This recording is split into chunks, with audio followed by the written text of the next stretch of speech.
ఇవాళ రిటైర్డ్ ఉద్యోగులు ఉన్నారు. వాళ్ళ విషయంలో మేము మొన్న కూడా అసెంబ్లీలో అడిగాం. మీ బెనిఫిట్స్ దాదాపు వాళ్ళ రిటైర్మెంట్ బెనిఫిట్స్ వాళ్ళకి రావడం లేదు.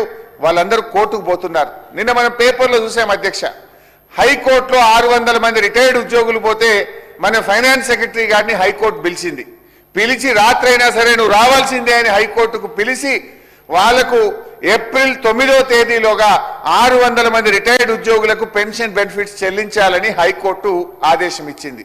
నేను ప్రభుత్వాన్ని అడుగుతా ఉన్నా, మరి మిగతా ఉద్యోగులు కూడా ఇప్పుడు మీరు హైకోర్టు పోమని చెప్తారా?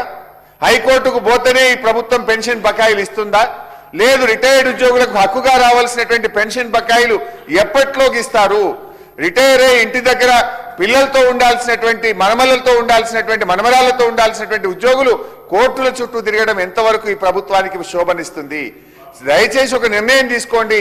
ఇప్పుడు ఆల్రెడీ 600 మంది కోర్టుకు పోతే కోర్టు డైరెక్షన్ ఇచ్చింది.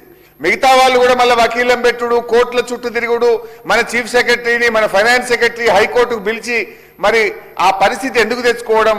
దయచేసి ప్రభుత్వమే ముందుకొచ్చి ఆ రిటైర్డ్ ఉద్యోగులందరికీ కూడా తక్షణమే పెన్షన్ బెనిఫిట్లు చెల్లించాలని, దాని మీద మంత్రి గారు ఒక స్పష్టమైన సమాధానం ఇవ్వాలని చెప్పి కూడా రిటైర్డ్ ఉద్యోగుల పక్షాన కూడా నేను ప్రభుత్వాన్ని కోరుతా ఉన్నా.